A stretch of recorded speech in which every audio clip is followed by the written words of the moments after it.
Welcome to the Millennial Diner podcast. Just sitting here in a diner, about to talk about some emo punk music and drink some coffee. Today, it's not just me and Phil. Asha's joined us at the table. This is really exciting. Well, hello, Welcome. Asha. Hi, how are you? I'm doing well. How about you?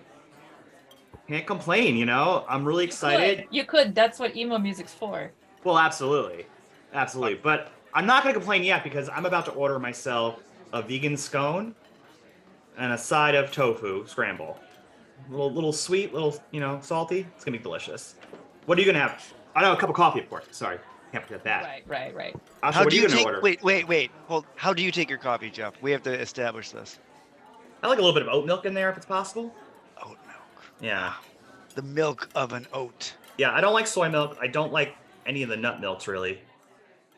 So. Okay. Well, the nut milks are fine, but they, get flaky sometimes. Not into that. Flaky? Yeah, like congealed or something. It's not appetizing. He doesn't like flaky nut milk. Yeah. Yeah. I mean, well, who does? Really? Down with flaky nut milk. That's what I say. That's the new tagline for the show. Now with flaky nut. I'm sorry, Asha. What are you going to order, Asha? I'm gonna do a cold brew with oat milk.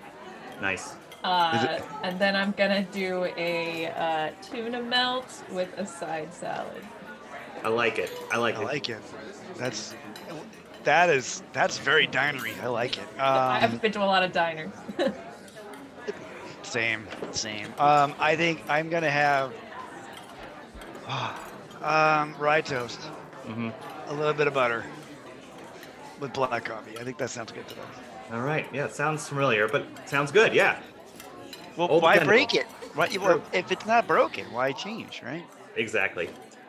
Well, we're here at this diner, and when you're doing a podcast, it's always good to have plans. And Always good to have plans. we have a plan for this one. Today we are going to be talking about Death Cab for Cutie's album Plans that came out in 2005. 2005, right? You know what's crazy? I'll tell you right off the bat. This album came out August 30th, right? It's the day before I turned 16. Oh wow. Yeah. Oh wow. Just to put that in perspective for you. So you were at your young mind that was becoming an adult mind was primed for the emotions that you were about to feel when you pressed play on, I imagine, the CD the first time. I believe I had it on CD, or was an iPod a thing at that time, maybe? It's right around that time where I think iPod started being a thing, but yeah, I remember I had the CD for it for sure. I think I had the CD and possibly an iPod Shuffle. Ooh, the shuffle. Taking things out of order. Right? Yeah, it is. And it was like a little clip, like a little name, and you just hit it. You don't know what you're gonna get. It's like a radio. Yeah, it really is. Nowadays Spotify has a AI radio host now. I don't know if anybody's played with that yet. No. Where the AI comes in like a disc jockey and is like, "Hey, welcome back, and now we're gonna do a whole mix of songs you used to listen to back in 2016. I hope you like them." But I listen to the same music in 2016 as I do now, so it doesn't really make a difference. Yeah, 100%. As well as the same music from 2005. Well, yeah, exactly. Well, 2005 is also important, I think, for the Death Cab of all, because we are past the OC, has been on the air for a few years now. Death Cab, of course, was the beloved band of the main character, Seth Cohen, one of the main characters. That's kind of like, I feel like that was their step into the mainstream, if you will. They were like an indie band, right? Up in from Washington State, I believe, Pacific Northwest. Well, and this comes right after your favorite album, Transatlanticism. Yes, this is true. Which I used to listen to Title and Registration on repeat for like an entire year. That was like one of my most heartbreaking favorite songs. I was like, I want to feel pain, and I would just throw that on repeat. Yeah, I have a similar thing with that album. Would just repeat and repeat, and I would never feel good. It would just be misery that I just needed to feel at all times. Yes. Is it because it's like supportive misery? Someone else is there, and there's what was there? Kurt Cobain said, "Yeah, there's comfort in sadness." Is that what we're going with? I mean, that makes think sense. that's Death Cab too. That's just what Death Cab is. It's just comfort and sadness. Comfort and sadness. Comfort and sadness. Well, that's their thing. I mean, they just are. I They're mean, they so are good at it. Yeah, Mhm. and consistently from the beginning. That's the thing about listening to those albums coming up to this one. I think this one is, I believe, the first on Atlantic. So I think this is their actual major label debut. the big one, and it, coming off the heels of Translyticism and also Postal Service, which came out the same year in 2003, Right. which is again, ding ding ding, Phil, 2003 comes up again. 2003, it's coming up again. I think I'm going to lose this episode, lose that war whenever we get to it. The battle between 1995 and 2003 is approaching. To see what's the better year musically speaking. What came out in 1995 that Like every punk rock album came out Okay. 1995. You've let's see, Rancid, Green Day. You've had H2O. Lagwagon had an album that year. I can keep going. I mean, it's just that scene. 1995 is words. H2O wrote a whole song about 1995. But you know what? This is an argument for another day. It is, but I just wanted to say, wanted to hit it. Every time I feel like every other album I talk about came out in 2003. That's why. But this is a follow-up to a 2003 album. This is a follow-up, right? follow-up. This was a follow-up that from follow-up from a major label debut. And let's take a look really quick. Where was this produced? And why is it important? Well, I would assume this band from Washington would record all their albums in Washington. Wouldn't that be the case? You would think so, but you know what? No, it's not. This is from the great state of Massachusetts. So remember, everybody, I'm from, well, I'm not from. Well, I guess I am. I've lived here long enough. I probably could say I'm from now. I live in New Hampshire.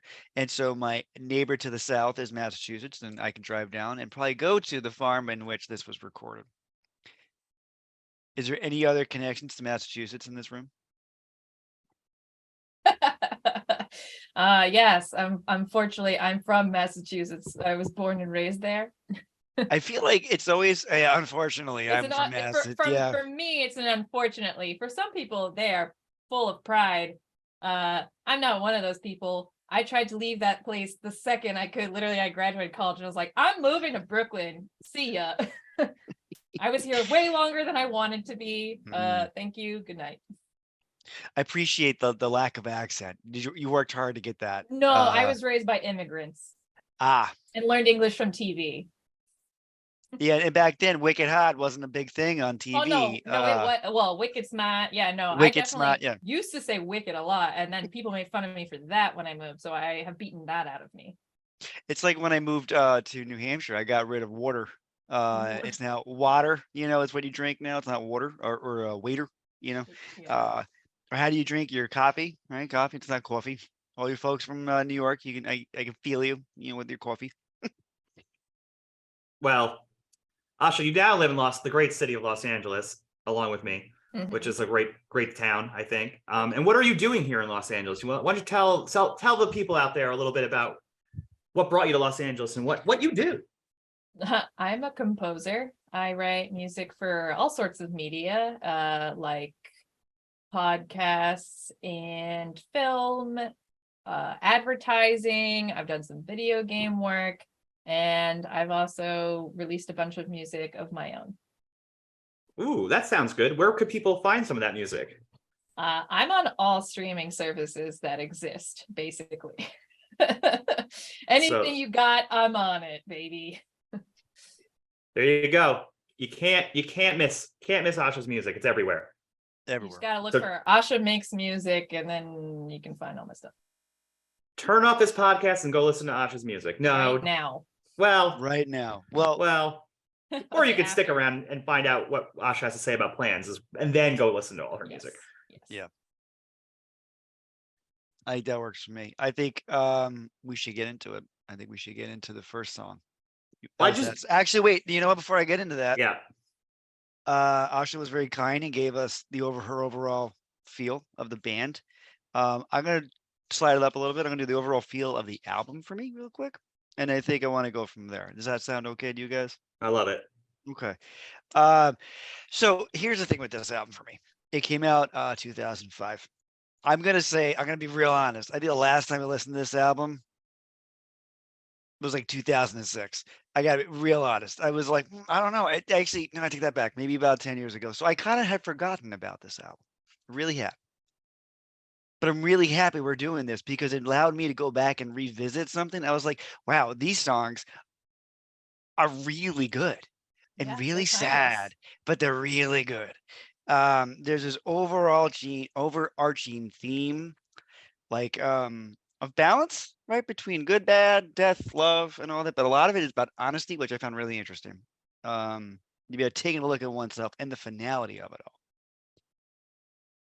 Do you know, Jeff, what he was talking about the name, the title, plans?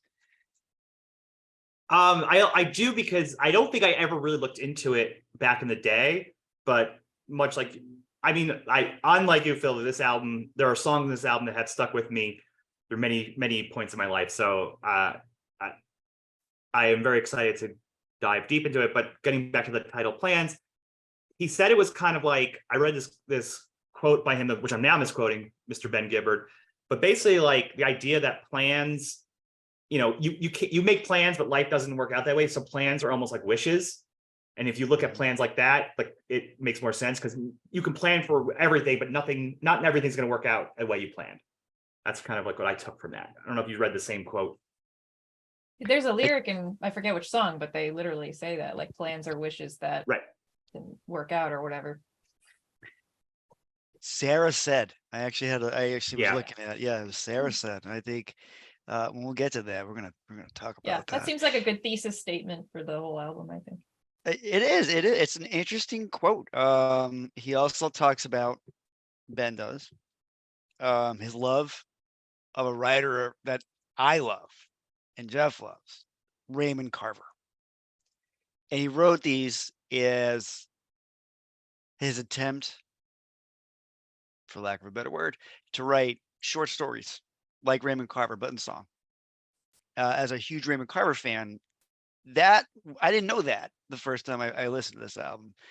And then to know that this time, revisiting it, saying hello to an old friend, it was a much different perspective to me, for me to look at it from that and say, oh, these are all short stories. And really, I didn't embrace the storyteller of him early. I guess I'm a late adopter in this. And so this was what I love that we're doing this album, and maybe have a chance to go back and revisit, like I said, an old friend, and to listen to it again with some open ears and some fresh eyes. All right. Should we jump in? Start with the first Let's track? jump in. Let's go. Yeah. Why don't we listen to the first song just to kind of set the stage? It's the Marching Bands of Manhattan. So we're gonna play this here, and then we're gonna talk about it a little bit. Okay. So here is Marching Bands of Manhattan. So as far as album openers, what do you guys feel about when you hear this? I think it's a really strong opener. I like that.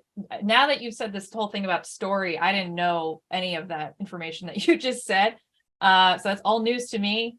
So like, I love that about most Death Cab songs is that they immediately put you in a time and place. And so like immediately he's like, we're in Manhattan, we're in the East River and Hudson, like there's buildings, it's a lot of like descriptive, like this is what's happening. But then there's also like some other really deep story going on, about love and relationships. And it's like, Jesus, how did you find the time to put all this into, so few words, but it all like hits you so hard. Yeah. And I think what you're saying is, I think this is very true across the board for Death Cab. It's like his use of imagery, just very strong. Like this line always gets me. This sorrow drips into your heart through a pinhole. Like, yeah, like you just hear that, and it's like it's poetic and just listen to it. It's beautiful just to hear. But then you start thinking about what that even could look like, and it just pulls you in. And yeah, I agree. Like I think it's really sets the stage for the whole album, because it kind of just has that kind of like that build in the beginning, and then it feels like you're stretching your arms across the Isle of Manhattan as you're like as it's growing. See, It's I'm a very sucker for an organ. right? It opens with one. It's very Purple Rain from Prince opening with an organ, right? That, and I love it. It makes me think of, it was the, yeah. It was the part, like the part of church I always enjoyed the most was the organ playing. I always liked the music aspect of it. So opening with that is, for me, was fun, but it also tells you it's like we're going to go on a building story. 'Cause if you notice, the song builds the whole way. Everything is another. Once you get past the first verse, and it goes in the second, there's a chorus. Like there's layers to the music that comes in. Something else comes in. Something else comes in. I got to admit though, the the fu- the sorrow dripping into the heart, like that's an image, Yeah. right? That is an image. But then like, why is there comfort in the sound of, is it the comfort in the sound of the leaking water or of the sorrow dripping in? And I got thrown off by that. What do you guys think? I think it's just the idea that something very everyday is comfortable, like everyone knows what a leaky faucet sounds like. And it just reminds me maybe of like home or something. Yeah, it's like it's I just like that. yeah, I love that because it's just when I think about leaky faucet, I think of like an old Disney cartoon where Donald Duck can't sleep because the faucet is dripping and it's getting louder and it's driving crazy. But this is the other version of that where it's like, oh, it's an imperfection at home. Something's not quite working, but like you need it there. It's like that's important to your atmosphere. Interesting. I like that. That makes sense now that you say, because I was thinking about, like, I don't see it, 'cause I would find the sound of a leaky faucet irritating as hell. You're Donald Right. Duck. Yeah. I am. I guess. Well, that we've all known that for years. That if anybody in this group is Donald Duck, it's me. Sometimes you gotta wear pants, Phil. That's all I'm saying. No, I'm gonna Donald Duck it to the day I die. I swear to God. I mean, there's that line at the because I'm looking at the lyrics and it's like, I wish we could open our eyes to see in all the directions at the same time. What a beautiful view. So I feel like to me, it's like singing to someone who's like, I wish you'd just open your eyes and see that like even that kind of imagery or whatever can be beautiful. Your pain is beautiful. Your like everyday beauty is beautiful. Like even just your home life can be beautiful. It doesn't have to be this dramatic, super theatrical thing. It can be just us two hanging out at home and being in love without all the bells and whistles. I like that a lot. I did, that kind of connects to a thought I had thinking about the overarching album. Is there is this very upfront honesty and humility that comes throughout all the songs, and I think it's really on display in the first. So very much like, this is what you're gonna get for the next 11 songs, guys. So be prepared. What were you gonna say, Jeff? Well, on that, I think to Asha's point about telling someone to like pay attention to all these things that you can find love in, but it's also there's like this warning too, right? It gets this: your love is going to drown if you don't do this. Like you're to me, it's like you're going to lose all this. You're if you don't live in the now and listen to the water dripping and all these things. Like there's a threat that it could go away, and I think which I think also is like what this album is about. It's really wrestling with this idea of like unconditional love and like what that means, and how some songs will find that people can't quite reach that, or they're not doing it correctly, they're missing out, or as we'll find other songs like love will go beyond life in itself. Yeah. I think in general, that's what makes Death Cab so powerful, is that there's always a thread of like, even in their happiest, most beautiful like moments of music, you're like, but happiness, there's nowhere for it to go other than back down. Right. I've written about that in my own music as well, because it's like anytime that I'm remotely happy, I'm like, this could end at any time. I have to like hold on to it for dear life. Well, that makes you appreciate it then, right? Yes. Like what you have while you have it. But it's like a scary feeling, because you're like, well, everything is going so well, like, but it could end at any time. Oh, I know that feeling all too well. I think my wife definitely lost a bet and ended up with me, and I'm always on the fence. I'm always waiting patiently for her to be like, yeah, you know what, you're not as cool as I thought, and she's gonna walk away. So I get that feeling 100%. Not to this level, but the anxiety is there. I'm not gonna lie, it's definitely there. I think they always speak to like that anxiety, the anxiety of like anything at any time can shift and change and could go either way.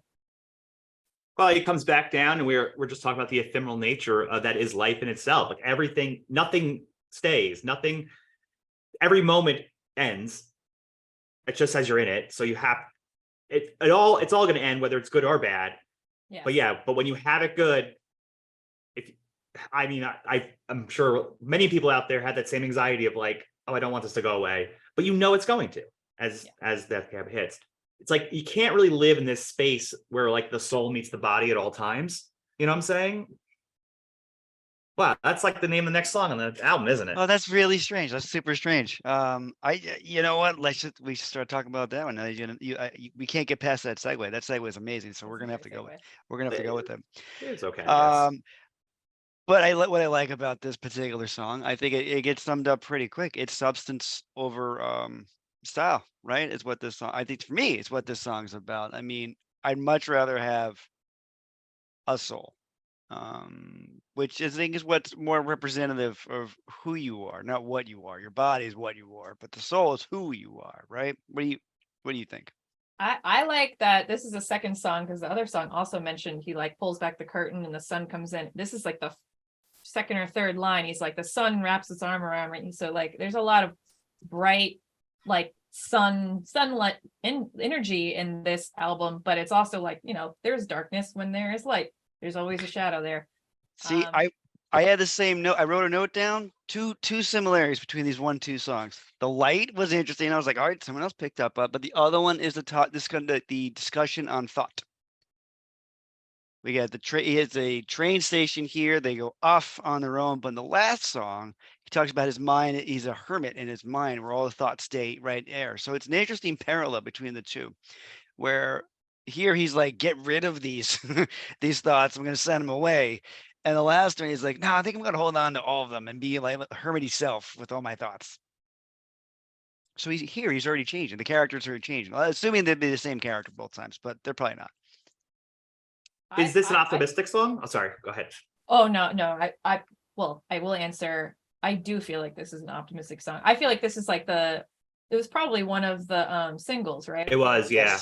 This is First like single. One of their happier tunes from this song or from this album. And I was just like looking at some of the lyrics and trying to like, it's weird looking at the lyrics when I'm like, I've heard this song a million times and I know how I feel when I listen to it. But then when I look at the lyrics, it's different, you know, it just feels different. But I mean, he also talks about like washing, you know, the dirt from the hands and stuff. And it like, yeah, it feels like this person, you know, is looking for a clean slate. I'm looking for that Greyhound station to just run away, whatever that is.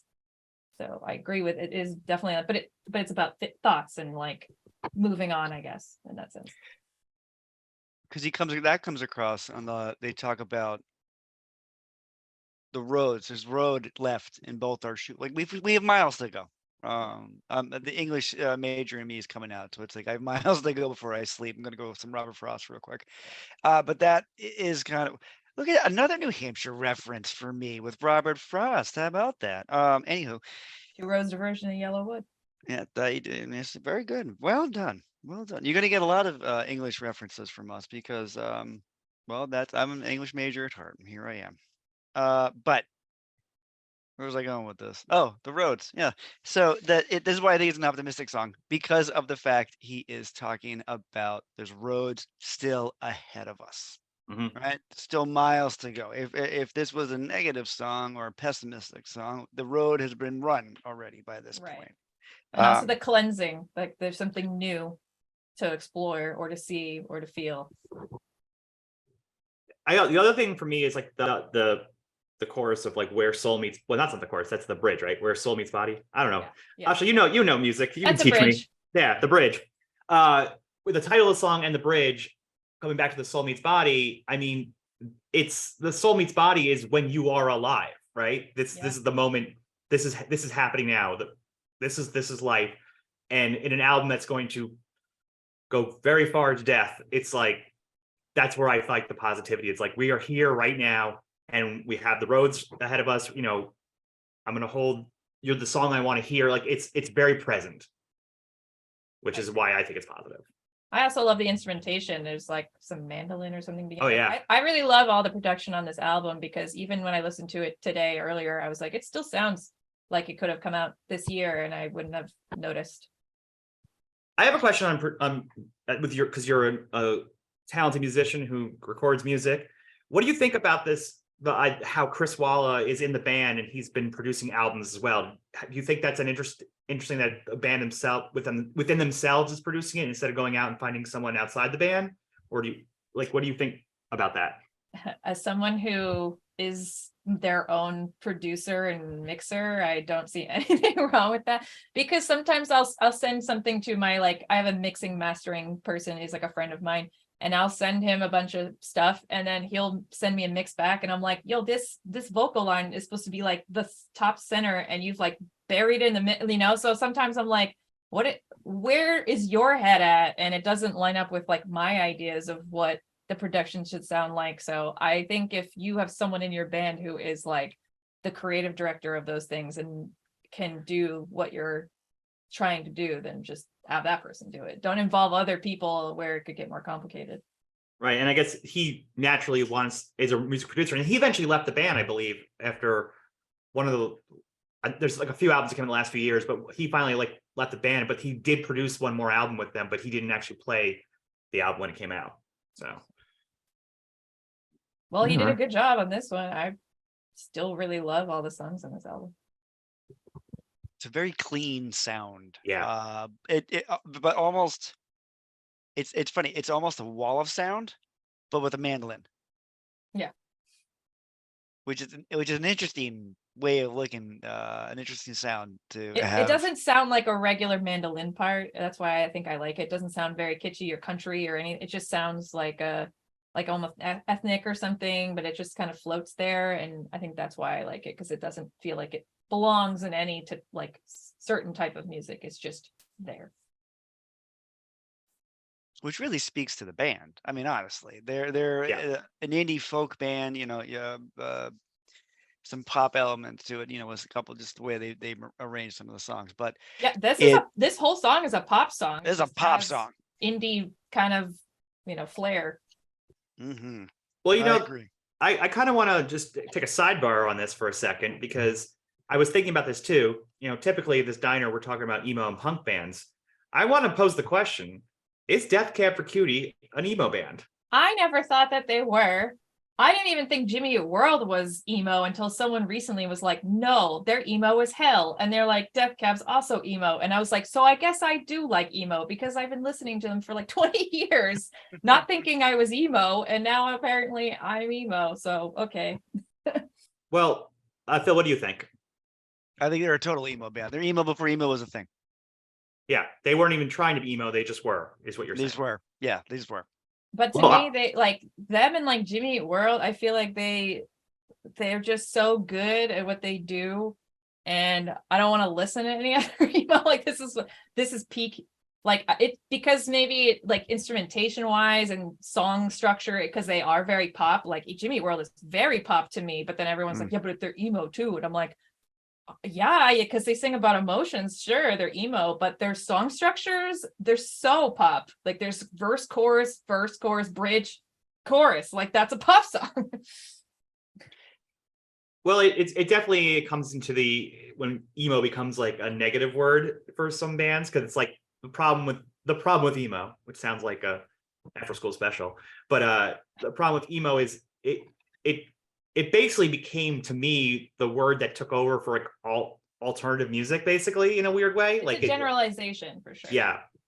It is. It did. Oh, you made me think of like Saturday afternoon specials with the way you said that. It's with emo. It's like did emo touch you there? That's what emo did.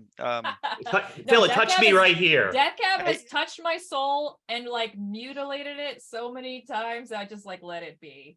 Oh, that's almost gothic. That's how emo that is. Yeah. Well, the good news, there is a website called Is This Band Emo?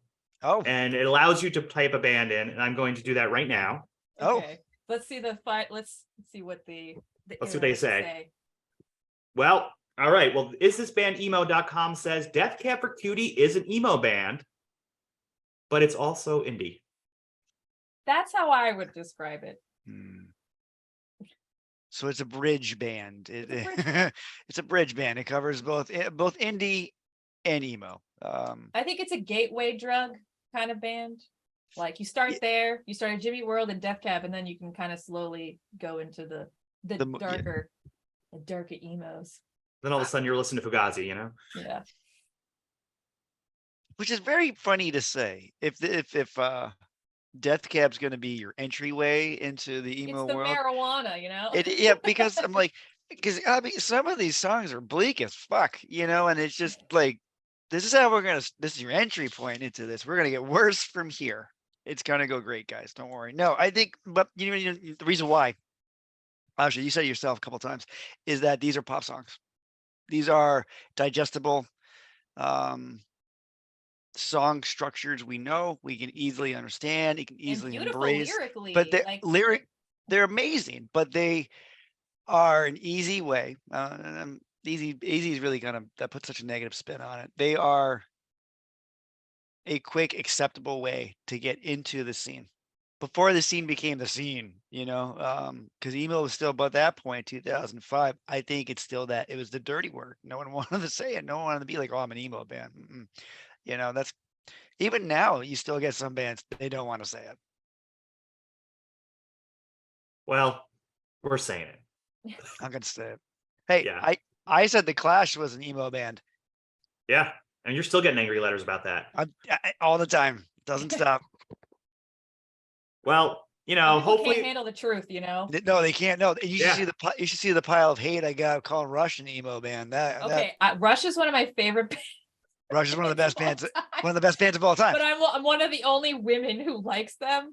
I went to see them like on their last tour, and it was me and all like blue collar like guys in overalls coming off of their construction jobs, and I'm just like showing up like I'm here to see Geddy Lee, guys. Let's go. They're three of the greatest musicians ever. So we had to do a thing. We did a thing which was, you know, bring 10 albums with you to your deserted island, not a desert island. That's a different thing, but deserted island. And what 10 albums would you bring? And I brought a Rush album. I brought 2112 with me. Because if I'm going to listen to that first side, 20 minutes of an amazing sci-fi story on one side of an album, who does that? No one does that. Coheed and Cambria does that. Yeah, a lot of prog rock bands did. Yeah, I know. They did do that. Yes. And I know Coheed did their 2113, the semi-sequel to it. Are they emo? Well, Coheed, yeah. They are considered emo. I could put it in the website in a second, but my argument is they are emo only because those first two albums were the genesis of that band grew up in that very emo scene. So they were just touring with like Thursday and Thrice and all these other bands of that ilk. So I think that at that time, but clearly they are not. Like, to me, they are a prog rock band. I think they've gone full prog rock. I think they have. Yes. I think they've left the scene and have now gone full prog rock. Well, we'll let the listeners at home check that out on isthisbandemo.com for Coheed, because, you know, we might have to hit that on a later episode. But, you know, I think it is time that we, of course, now, you know, peel our summer skin and get into the third song here. I can't listen to this without getting emotional. This is this is the first one. Yeah. This goddamn song still gets me. It got me today. I was like, why do you always do this to me? Like this is why this album was so good, but it's like, it hurts. Like they write music that is so good, it hurts. Like Kishi Bashi also writes music that's so good, it hurts. And it's like, I want to listen to this, but it just hurts. It's written with such sincerity. There's honesty, humility. That's the words I've thrown around so far. Sincerity is good. I like that one. But there's such a story, and with like such few words, that's what they're so good at. It's like they don't have. Doesn't have really a verse chorus kind of vibe. It's just kind of a poem that they're singing, and it's just like they say so much with so little, and you're like, wow, I totally feel all of this whole story. That's the beauty of a poem, right? It's poems are by nature, well, unless they're epics, they're short, right? And so word choice is extremely So important. I know this as a lyricist, like I'm constantly like, how do I rhythmically make this? I want to say as much as possible with as few words as possible. And it's not always easy, but they like always manage, and it hurts so bad. Well, it's still to this day, like it throws me that they were able to use the word conduit in the way they did, where like, I don't know why it's such a word you would never expect in like what to me is a breakup song of sorts. You know, I think it is a breakup song in my opinion. That's what it feels like, because it feels like there was like there Or was a this hookup, romance, end of a hookup. some kind Yeah, of some it's a parting of ways. summer fling, right? Right, Right. right. This is the But a it very still feels summer like fling. more than that too. It's like, yeah, it was a fling, but it was like, was this real love? But maybe if it wasn't, maybe if we weren't on vacation in the Cape Cod, like maybe we'd still be together or whatever the circumstances are, Well, I mean, Danny and Sandy got together. This is very much what happened with them.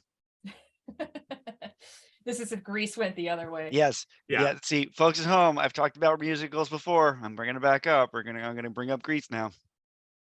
You can always bring up Grease. What about Grease 2 though? Hot take. It might be a better movie than the first one. Well, there it is. Wow. There it is. It might be. It might be. Also, I like it better. It has motorcycles versus the cars. And Michelle Pfeiffer, right? And Michelle Pfeiffer, Well, yeah. You can't argue Michelle Pfeiffer. but no Lorenzo Lamas. That was in the first one. Yep, obscure actor number 5. What is? Asha, can I ask you a question? You talked about writing, right? Being a Yeah. lyricist. Yes. But this song in particular, it's so short. It's literally 3 I can't call them It's stanzas, like but 3.5 stanzas. right, 3.5 stanzas. Do you ever find after you've written something and you go back and you edit that you've over edited and you've gotten it too short now to the point it's obscure? I almost rarely go back and edit myself. I usually feel like the thing that came out first in this like craze of like, oh my God, I have to write this thing. I almost feel like without trying it usually is what I wanted to say. Like right now I'm actually struggling with a song where I'm like the second verse, I'm like, I love so much of this song, but I can't like figure out what I want to say here. And I'm like, am I overworking this? Like, am I thinking too hard? And that's very rare for me. I usually am just like, go, go, go. I nailed it. So as much as, I don't know, I feel like if you want to say something, usually the first thing that comes to your head is what you meant. And it's hard to go back and edit because you're probably going to like change the whole meaning at that point. I like that. That makes I Well- gotta go with you on that. I think first take out of the gate. Let's go. Well, is that I feel like you're a poet Used yourself. to be. Yeah, Ah, sure. At one point. Once a poet, always a poet. That's what I say. That's true. I'll give it out. Did you edit a lot, or was it a little bit like a burst of? Oh, that's a very good question. I think it depended on the particular piece. So some it would be right out of the gate. I had it like juices were flowing at that point. I had it right, I get it all out. But other times I was like, I'd look at it and go, what the fuck does that mean? Like I don't understand any of this. And I have to go back and rewrite it. And then I get to that point where I've rewritten it so many times. I'm like, I don't even know what this is about anymore. And at that point I'd crumple it up and then up it goes into the trash because obviously it's not worth me working on because it's crud. So it depended. It was more, it depended. Now for prose, I revise. Yeah. I've written books and I can't even tell you my first book, I think there's like 6 versions that I rewrote. And I'm going to let you guys know, I still write books and poems by hand. Wow. And then the last version is on a computer. Well, there's a funny story. You know why I do that? Because back in college, I had a roommate who often yelled at me for typing on the computer at 7:00 in the morning. His name is Jeff. It sounds like your roommate had a a good reason for being mad at somebody in college typing at 7 a.m. But This is true because you know. my roommate, by the way, was Jeff, and he had only gone to bed 3 hours earlier, and because I was a good boy, went to bed at midnight versus like 2 or 3, like Jeff used to always. We used to watch shows together, and I was like Conan, and Jeff would be like, "Oh, look at this! You know, this is going really great, Phil," and he'd look over at me, and I'm out cold. Yeah. But then I would get up promptly about 7 and go to the computer and start tapping away. And I realized this wasn't going to work out. So I learned to start handwriting. So Jeff actually is the reason why I handwrite things. I'm very happy that I changed your life in such a meaningful way. Actually, you know what's funny? You did. And I'm going to tell you this is why. Because when I have to handwrite something, I actually put more thought into what I am going to write. You slow down the brain. I do. You slow down the brain. Yeah. And now I write. I can only write as fast as I physically can write. Therefore, my mind has to slow down. So you've done me a service. I should be thanking you. I thank you, Jeff, now for helping me out. There you go. You can hire Jeff to come live with you and yell at you if you wake up at 7 a.m. to write. I've got a room. You can come in. I got a room. Megan's not going to be happy if you wake her up at 7 o'clock in the morning. Now you know what? Then by proxy, I will not be happy. Just saying. So you're not waking up 7 a.m. anymore and typing. No, not typing. And now it's more like 6:30 because I have 2 kids. Right. Exactly. Yep. Well, speaking of kids, this transition makes no sense. Different names for the same thing. Yeah. Next track. Hold on. Wait. Nope. You got to wait.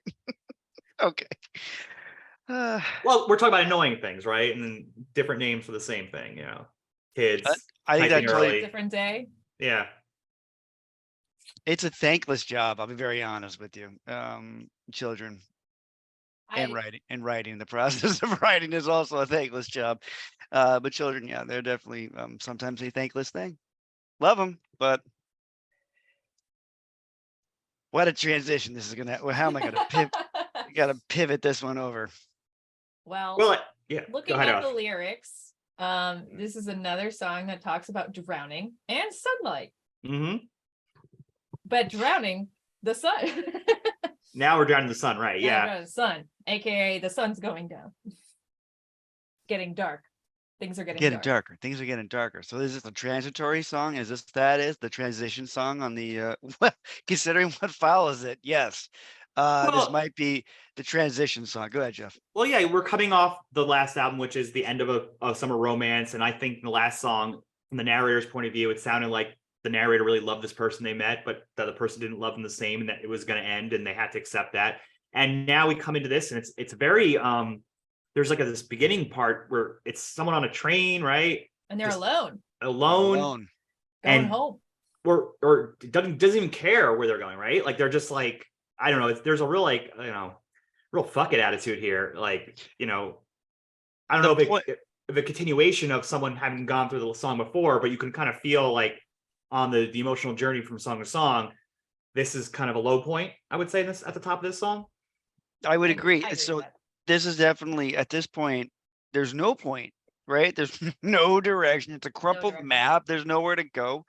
Or no, there's plenty of places to go. The problem is they all have different, but there's no point to it, right? There's no point. You're going to end up in the same place. So every road, so take different name, make it a road. All roads lead back to the same place, metaphorically speaking, right? You're going to end up nowhere in nowhere's town. That's where this is going, where you're going to end up.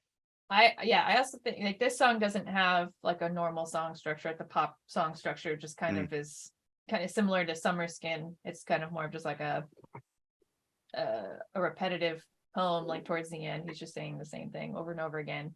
And this is just piano. Or there's like some electronics at the end, I think, right?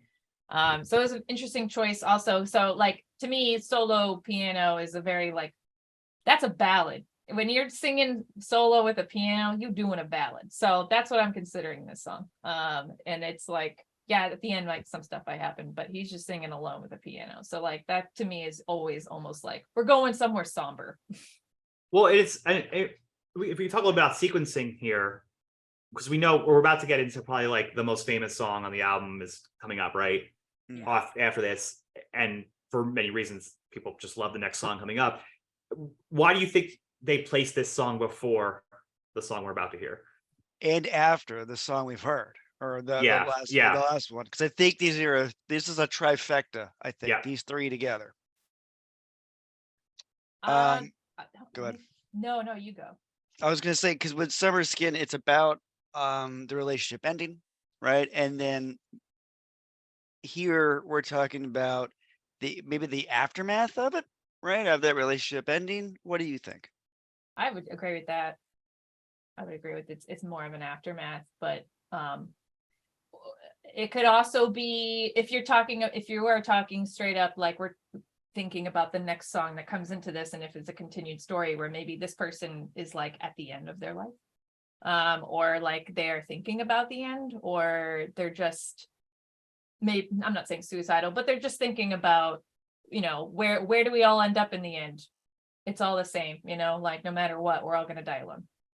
Yeah, it's at a loss. And the die alone is interesting getting to that. Like, what's the point? Because, well, we might as well say the next song is I Will Follow You Into the Dark. This is where the crowds cheer at home, as they do at live shows of Death Cab. I mean, I don't know how I've seen Death Cab many times, and all he has to do is start that guitar, and like, the whole mood shifts. I have personally covered this song live. Oh. And I only saw Death Cab for the first time last October, and immediately when it started, I was like, I'm not even gonna try to hide my tears. I'm just gonna let them just cover my face. Like I just sobbed for like the entire 2-3 minutes of this song. I was just like, nope, I'm not even gonna try to catch them. I'm gonna let this go. Like everyone here is crying with me. It's all good. Like it's just like I hate that they wrote this song, because if I were Ben Gibbard or whoever wrote all the lyrics, I'd be like, I should give up music now. I've done the best I'm ever gonna do. I should stop.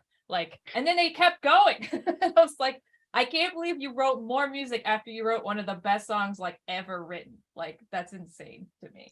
Did you guys know this single is their best-selling single of all time for them? It doesn't surprise me. Yep, it's Yeah. the best-selling stuff, and it makes sense, honestly. Because it's a love song and like a funeral song. It's like you can play them at every like major life event. Yeah, it's the wedding song and the funeral song. It's really So we're gonna cover all the bases with this one. No, what I love about this one is it's a love song, right? It's about real, true love, romantic love, like real love, true Real love. Soulmate love. Like this is it. It's you and me, buddy, and that's the end of it. There's nothing else to it. soul meets soul love. Soulmate, soul love. What I love about it is that he doesn't define what is beyond, right? He makes a cheeky comment about religious beyond. He makes a comment about, let me go back to it. Figures it's one of the ones where you don't get it right away for the lyrics. Is the Catholic school? Yeah, so he talks about the Catholic school when done. He talks about heaven and hell. Basically, if they have no room for them, which is a very strange thing to say, that normally one or the other would have room for us. But let's say they don't. That there's also, in a really simplistic way of putting it, there's a bunch of nothingness out there, and that's where we would go. And even if that's where we go, don't worry, I'll be right there with you. I'll follow you. I mean, that's what makes this an amazing, simplistic song. This is It's another ballad, by the way. another ballad. This is 100% a ballad, but this one is also a pop ballad because it does follow pop song structure, which is why I think it's such a hit, because the chorus is repeated so many times. You can learn the lyrics very easily, and everything rhymes. It's very cute.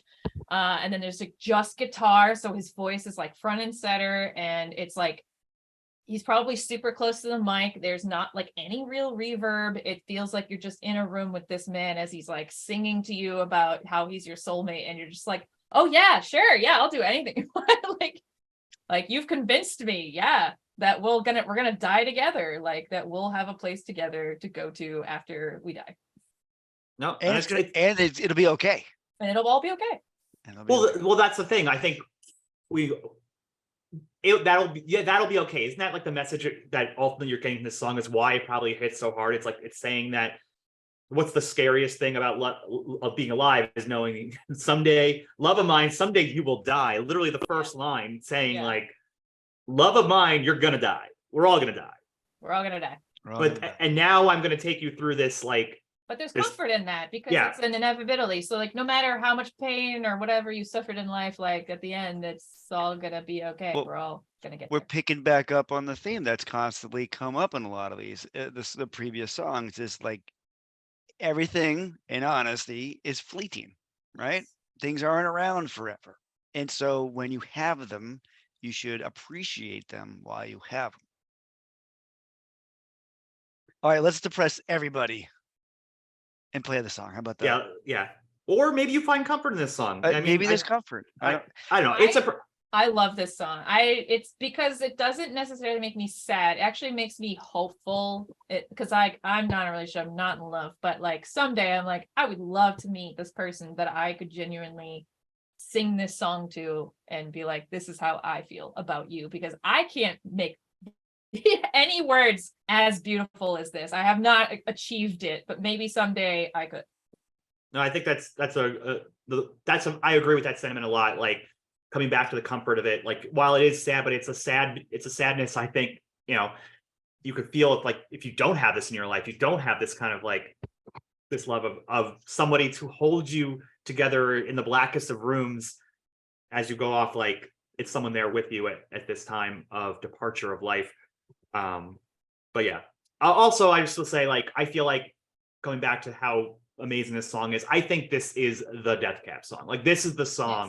Yes. If you were to listen to one Death Cab song and you only had time to listen to one, this is the one for me. So I agree. And that's why I think Plans is probably gonna be their best album of all time, just because they have this song on there. Agreed. All right. I Will Follow You Into the Dark. Here we go. Collect those tears, everybody.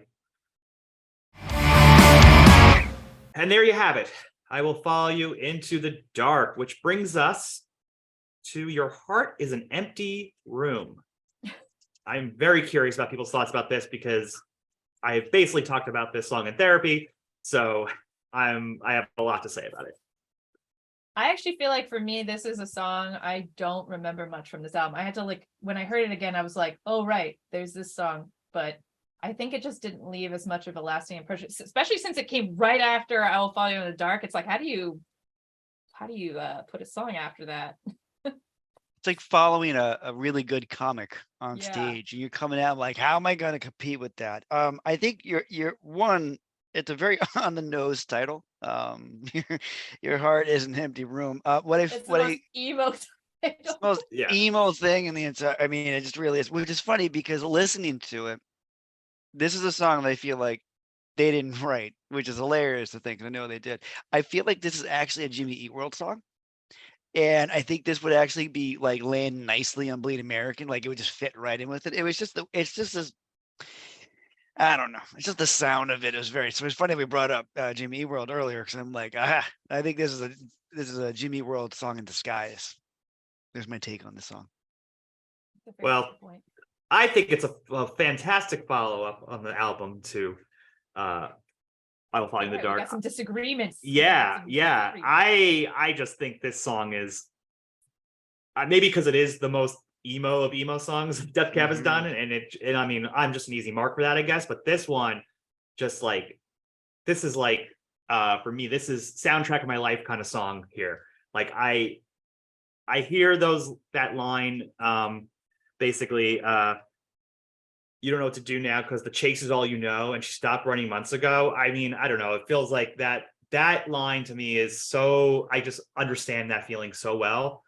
And for me, it really comes out across in that line right there. And that, so when I go see this, when I see them live, I hope for this song. And sometimes I play it.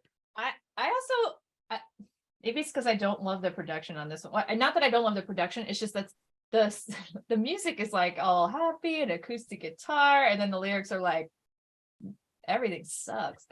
Yeah. We're gonna Oh, burn God. everything Yeah. down. Which it reminds me of Keen. I don't know if you ever listened to Keen back in Yeah. the day. They Yep. had like the most beautiful, like uplifting sounding music, but then all the lyrics are like, and I'm alone. And you're like, oh God, like the lyrics are so sad, but the music is so happy. So it's one of those songs where I'm like, I'm conflicted about how I'm supposed to feel. There's so much in this song that I sometimes wonder as a narrator, who the narrator is speaking about. I think that changes, I feel, per each stanza. What do you think, Jeff? Yeah, actually, I haven't thought about that way. Here's why. This Yeah. is why. No, please tell me. A lot of the song sounds like you're talking about a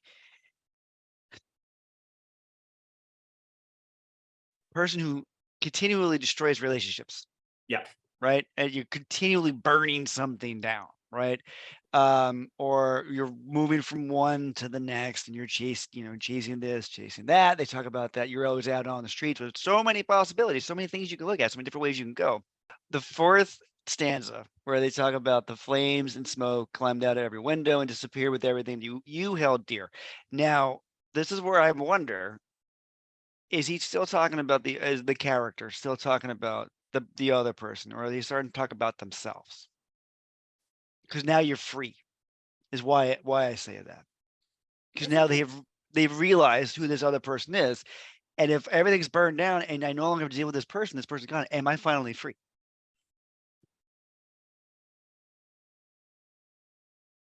You might be right.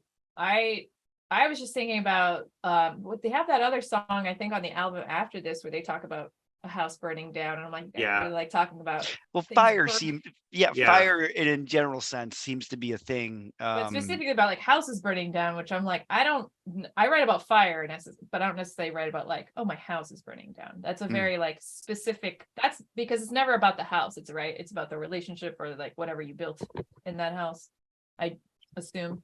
So I'm assuming that's what they're kind of talking about here. They're like escaping the relationship by climbing out of the window because the house is on fire. But they're also like, I won't shed a tear. So they're like, that's where I kept going back to him. Like, I think, is he really then like, is the character realizing that they themselves are now free from a terrible relationship? It's interesting, yeah, because I always took it as this is the change this person has to make to get past the self-destructive cycle of always wanting what they don't have, kind of thing. Because it has that whole like, as you said before, when you're at home out on the street are so many possibilities not to be alone. Like if it's like going on an app date, but also your date goes to the bathroom and you pull up the app and you start swiping right because there's still more out there, And it's Well, yeah, you could end this date by 7, be on another one by 8. I mean, there's so many possibilities. So until you kind of like burn yourself down and start from scratch, and as you have to kind of like shed this summer skin, if you will, of yourself, to be able to not keep making these same mistakes, which is keeping your heart an empty room. that was beautiful. Well done. But, I don't. Well, Jeff, you know what? Someday you'll be loved. Oh, thanks. You're welcome. Do you really think so? I just want to tell you, I don't have my heart's on an empty room. There's a duvet cover in there, just on the floor of my heart. So it's not empty. Okay. I'm sorry about I'm sorry. Is a duvet okay, or did it get singed? Oh, it's a little singed. Does it look like crooked teeth? Well, it sure does. Just going with these cheesy transitions here. This is how I live. I live in cheesy transitions. Well, we got Someday You Will Be Loved and Crooked Teeth are our next 2 songs. We have 2 transitions, 2 songs. Let's do it. Someday You'll Be Loved. I appreciate the bass opening, or the bass line throughout this whole song. I'm going to give you that because I feel it's the bones of the song. It's what it's the connective tissue within all of it. And it got me really thinking of like London Calling kind of bass line feel to it. Just going to throw that out there. This is one of my favorite songs in the album. But probably because every time I hear it, I'm like, is he talking about me? Like, will I ever be loved? But because even when I heard it when I was like 16, I probably had just gotten like dumped by my like first dumbass like high school boyfriend, and I was just like, yeah, I will be loved someday, so that definitely was why it has a special place in my heart. But even today, as a 33-year-old woman, I'm just like, yeah, someday, come on. Go get him. Which is, it's funny because maybe it's just me because I listen to this. I like the song a lot. I listen to it, but I'm like, this dude is like, I'm leaving, but don't worry, Yep. you'll be loved someday. But just not by me. It's Hopefully not by me, somebody better who won't just leave a note in the middle of the night and leave. right? It's got a 2 out of 3 ain't bad by Meatloaf feel. But I've kind to of been this. dumped like that before, not necessarily exactly like that, but like in a way of like a text or something, and you're just like, what, so I feel like it's very relatable in that case. Well, and I think that isn't that person who is dumping this person, this girl, and if you're getting dumped that way, isn't it like a good thing that this person just got out of it? Because like, what, now it's like, Don't waste my time. Don't waste my time, right? It's like, yeah, good, glad. Okay, you're a note person, fine. I'm glad you slept down the door. Don't come back. Well, and it keeps the honesty, doesn't it? Right? Yes. It's just be like, here's a note. I'm yeah, out. a lot of people wouldn't admit that they would have that they have done this, Right. and I'm sure more people have. I don't even know if the writer, like if Ben Gibbard wrote it or whatever, I don't know if he's done it, but even so, it's like to admit that you just like left a note and or like bye, peace out on someone. Yeah, it's pretty honest. But in general, I also just think the song is like pretty catchy. Like the chorus is like everything just feels good sonically too. So I think that's why I'm drawn to this song. Well, again, and I think it's coming off of these kind of like bleaker feeling songs a little bit. The last one was a little more bleaker in sound, and that hope. Yeah, we're back to hope. Well, but also like I'm trying to put myself in the position of this person who got the note. If someone is like, "Don't worry, yeah, I left you in the middle of the night, but someday you'll be loved," I'll be like, go fuck yourself. I don't care. Don't tell me that. I'll figure this stuff on my own. I don't need you comforting me on a note because you left in the middle of the night.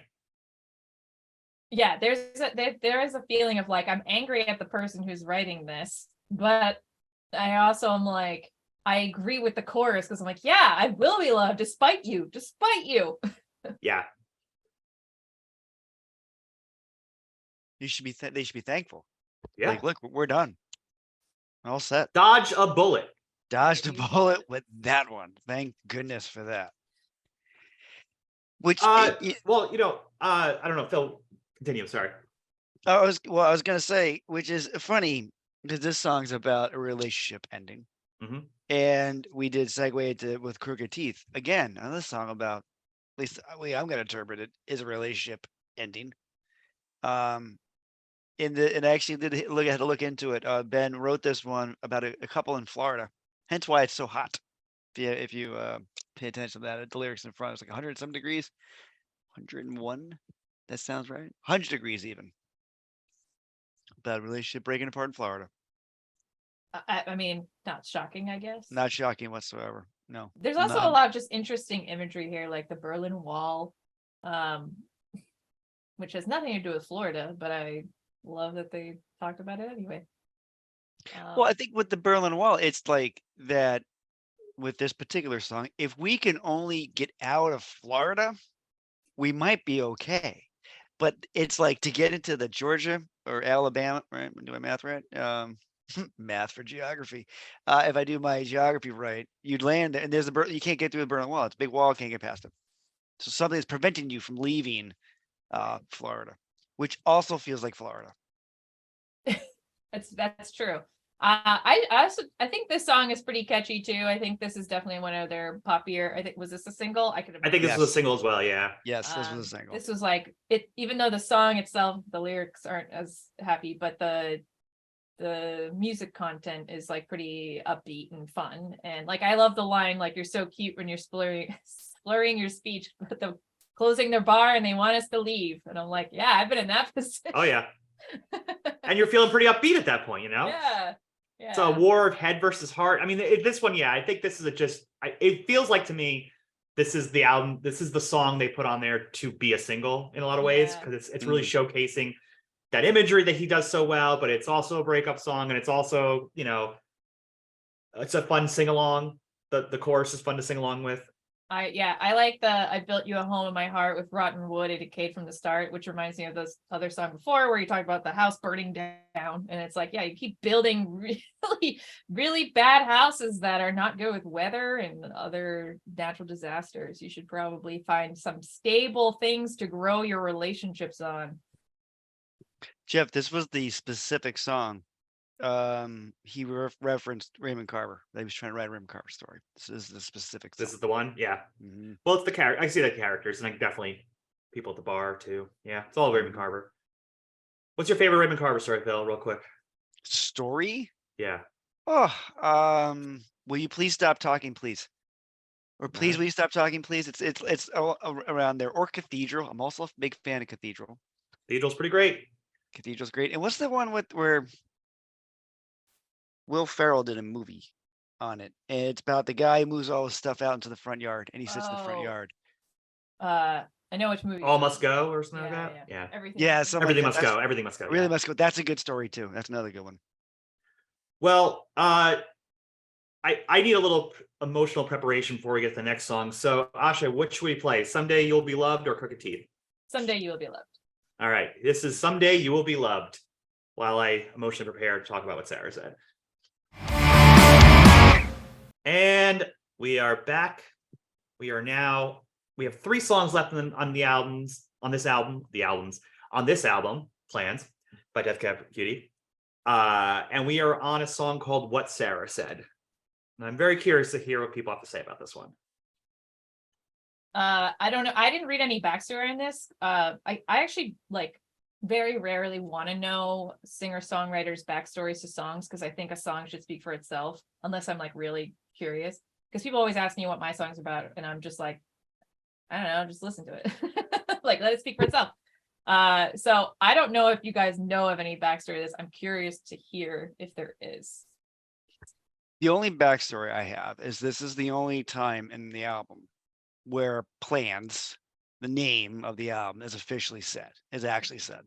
And this was what I do know is that when they approached the album, thinking of all the snippets of things, like what Jeff said earlier in the show, was that we all make plans, and really, we don't know how they're going to end. So, like Jeff said, it's the thought is it's a wish. We're hoping to come to the conclusion we've estimated, which is what our plan is, right? So we're just telling Father Time. It's what do you call it? It's a tiny prayer to time. That we wish and hope that how we expect this to go is how it goes. That is all these snapshots are for the entirety of the songs. Now, for this particular song, this went real bad real quick. Like it's not a good day. There is the reference of it's in the ICU, right? So we have somebody in the ICU. I'm assuming Sarah is in the ICU. The narrator is out waiting to get the updates on what's happening. There's a reference to the LSD or LCD. So I'm like, things just really specific imagery. Like immediately, it's like, okay, yeah, I'm in the hospital and I'm in a hospital. Something bad has happened. It reeks like 409 and piss because obviously people have pissed, and then they got to clean it. Yep. Well, Phil, you said something really interesting. You thought Sarah is the one who's dying? I thought Sarah was. Interesting. That's what I always assumed. I always assume it could, because of the last, because I'm thinking because the narrator seems to be in the waiting room. Yeah. And that's why I assume Sarah had to be in the other room. It's funny. I always thought Sarah is a character who's not in this situation. Like, here's. Yeah, that makes sense when I'm reading it now. What I really, this song kills me straight up. Like, this is the one that It's funny because this is not the one that kills me. Oh, this one hits me so hard. And then I love how it just opens up, and it came to me then. Like, we're so late in the scene, and like this person's been trying to figure it out, right? How to deal with this situation. And it's like, oh, and it came to me then that every plan is, we're so late in the scene. And I feel like it's now this description of like, what it's like to be in the waiting room, and how it's about this person's about to leave them, and it's going to happen. And it's like, it's not until he remembers what Sarah, and I think in this context of this song, that Sarah is just some wise person in this narrator's life who said this to him once, but it didn't make sense until this moment. That makes sense. That does make sense.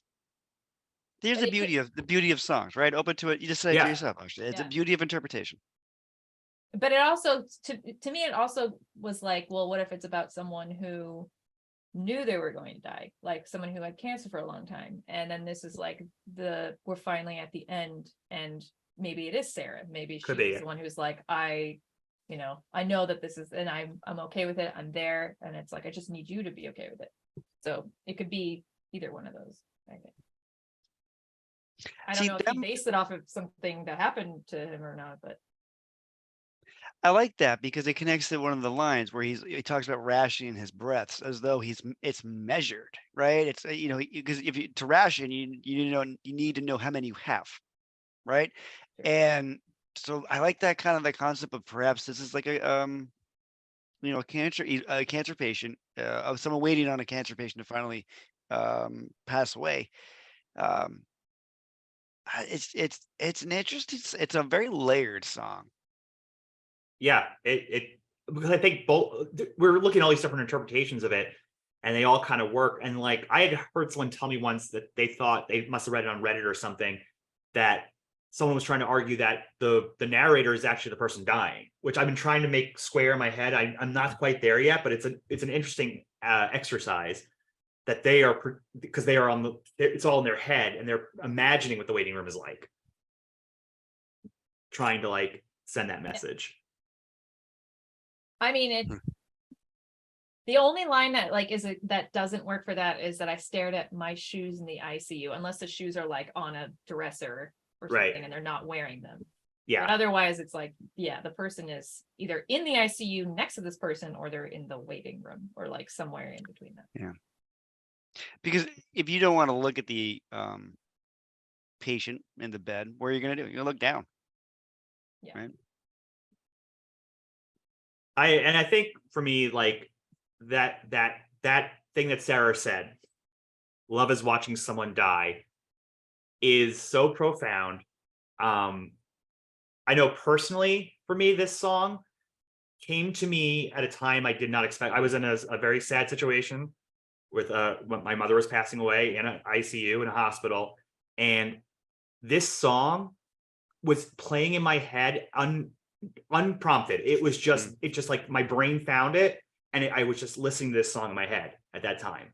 And that to me, that kind of songwriting, there's just a song I had in the ether of my life that It's like a film in your head. Yeah, and like it was like, yeah, the music supervisor was like, well, we got the song for this.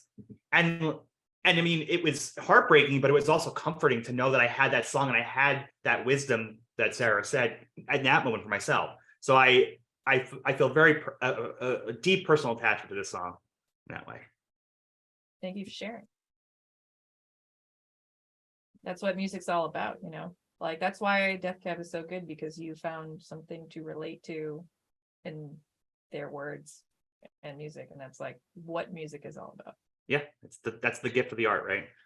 Yes, it's because he's honest. It's what it is. It's because he's honest. Well, Jeff and Ben, but it's the honesty he approaches the song. I mean, let's be very frank. When you go in an ICU, you don't want to look at the patient. You want to look down. That's safety down there, right? And that's what you do. And the waiting room is the pits. I've been in the waiting room waiting on folks. It's the worst place in the entire world. But it's the reason why you can relate to it is because of just how well honest and relatable it is. I mean, that's the truth. So that's the summation of this whole album. These are snippets of relatable situations.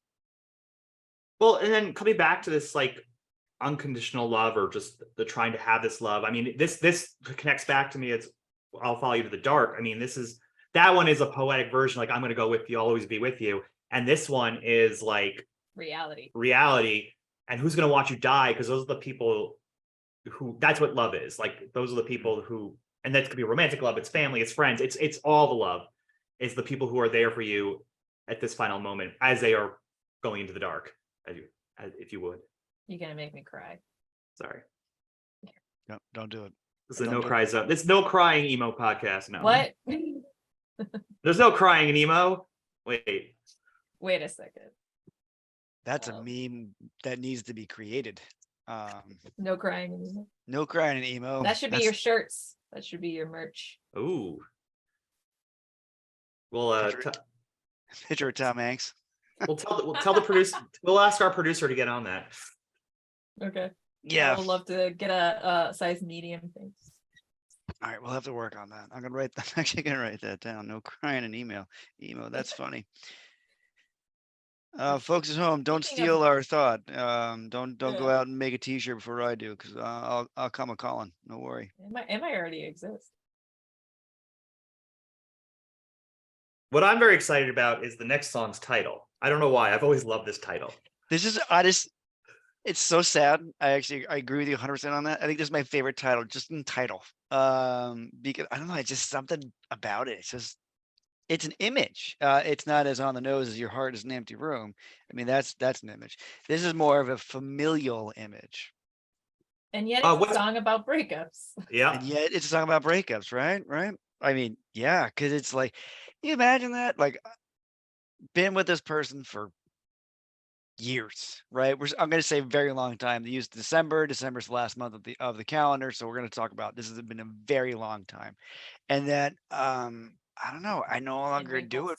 It wrinkles. I got wrinkles. I'm old, but there's still who I was is still in here. That this body has gotten older, and it no longer does it for you. I think this is one of it's after like I'll Follow You Into the Dark. This is probably my second favorite song on this album because like I don't think it's a piano. I think it's like an electric piano or whatever instrument they're using. But it like the music wise, it is really beautiful. Like it's super simple, but it hits right away, and you're like, oh, this is a sad song. This is a sad song. Everyone, this is a ballad. This is sad. And then all the lyrics just like get more and more like someone's reaching in, grabbing your heart and just like squeezing it really tight, and you're just like, like once it gets to like on the back of a motorbike with your arms outstretched trying to take flight, trying to leave you behind, I'm just like, yep, I'm gonna just start crying now.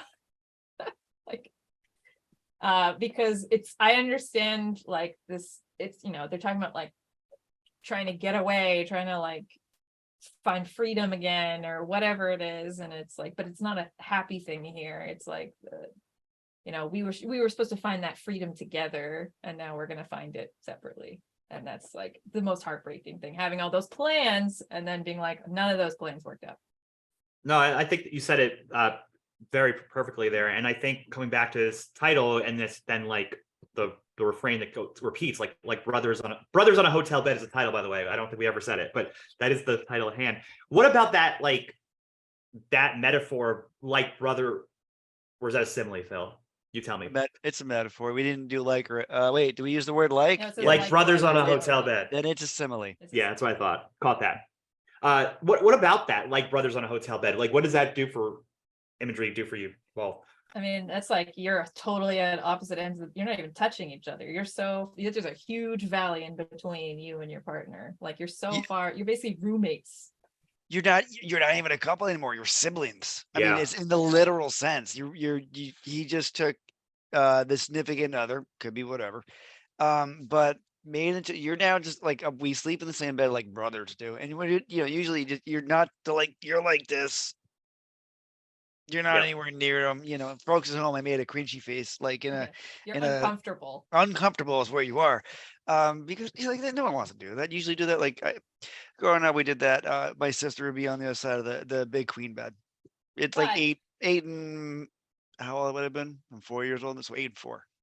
But the fact that you're brothers, it does denote that there's some kind of like you are definitely familiar. You're not like weirdos on Right. a hotel or like whatever, like random roommates in a hotel bed. But as most men, don't really talk about feelings generally. I don't know how about if you guys are brothers, but I don't know if you talk to other men or brothers about your feelings, but sometimes that's been lacking. It's been known to be lacking for most men to talk about their feelings. So that also feels like what they're trying to get at there.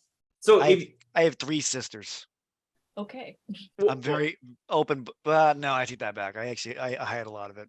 Good. well, you know, that's a great point, because like if it was like sisters on a hotel bed, You can that chat. creates I cuddle with my sister sometimes, like when she stays over and she was like, let's cuddle. And I'm usually like, ew, no. But like, yeah, sisters on a hotel bed, very different vibe. Very different vibe. Yeah, it's because like, I don't know, I don't have a brother, but I imagine if I did, I'd probably try and beat the shit out of him every now and again, because I think that's what brothers do. Because people always say that boys or beat vice boys. versa. Or if they could beat the shit out of me, maybe. Yeah.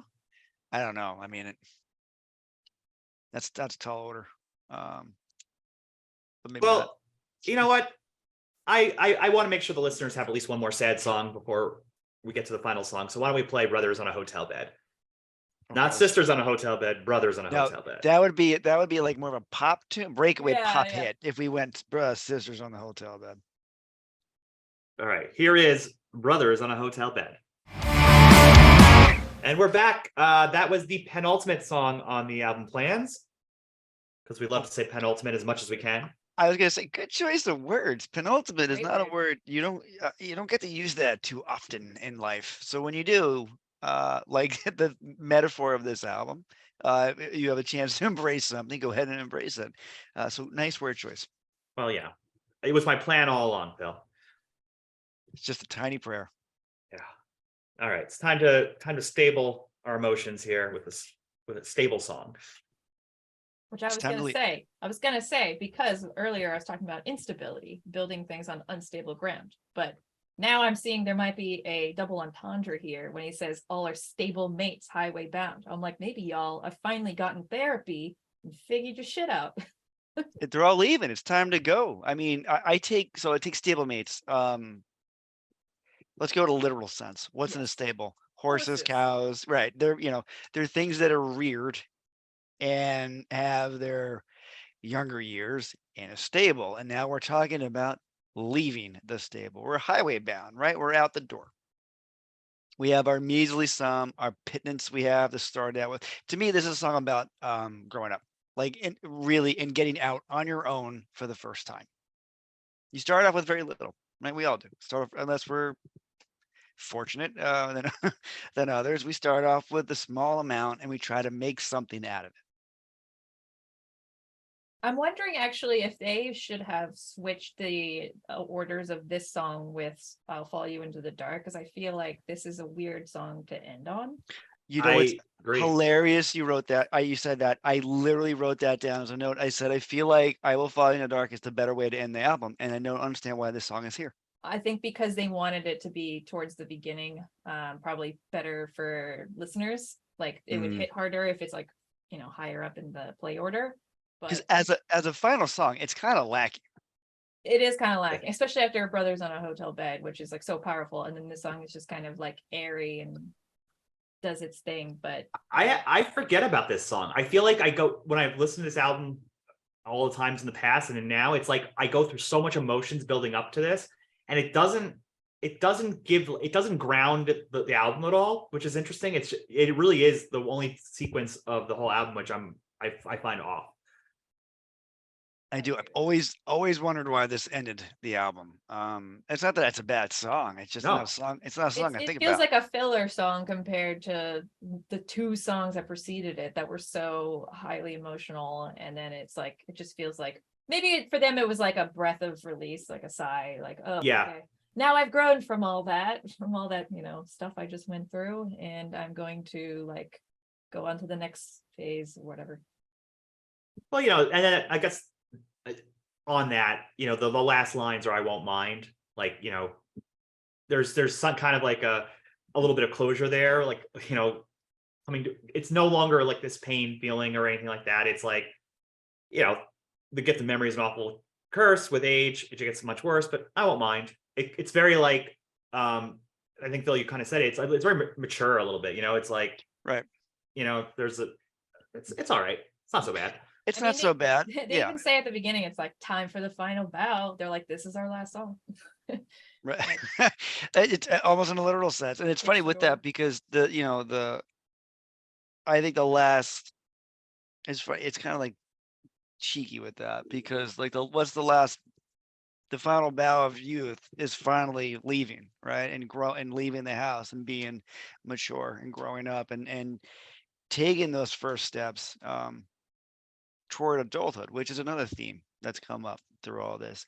But maybe with a plan. I have an idea. We got a little bit of money. We got a little bit of, but mostly I like that he talks about, but I mostly just have doubt whether or not this is going to work out. I think that's a funny thing because I think when we all start out, what do you have a lot of?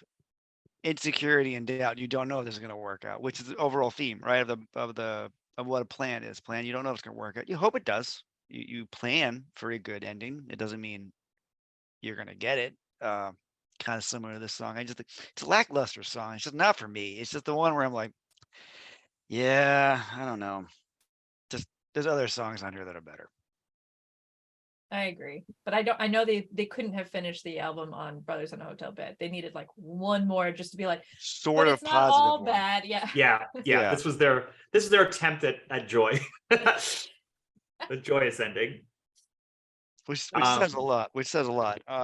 Yeah. Well- it feels like me in my songwriting where I'm like, I can only be this much happy. I can't go like full, pop happy, but I can get almost there. Like I can do a facsimile of happiness, right? That's enough. I wonder what a Death Cab bubblegum pop song would sound like. It's Such Great Heights. Yeah, it's Yeah, Postal that's Service, true. right? Which was Postal also Service. sad songs, but but that's the end of the album. But before we go, if I don't know if this song is the best ending, so Asha, can I ask you a question about music in general for you? Just to like give one more little thing about insight into you. Who is your Mount Rushmore of musicians, artists, or bands? Like your four? 9 Inch Nails, Radiohead, Death Cab, maybe Rush. I mean, I love Rush, but I don't listen to them as much anymore. But they were like such a huge part of my youth. But I also love like the Mars Volta. I like weird prog rock. That's awesome. Well, your first three at least are very sad music.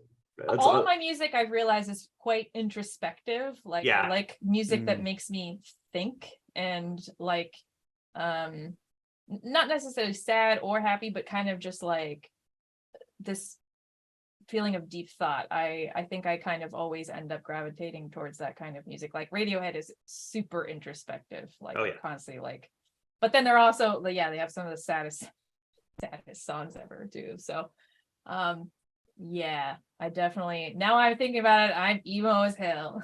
There it is. Well, I'm finished with my food and my coffee. I'm not gonna get a refill because gotta get some sleep tonight. But Asha, thank you so much for coming to the Millennial Diner and talking about Death Cab for Cutie's plans with us. Thanks for having me.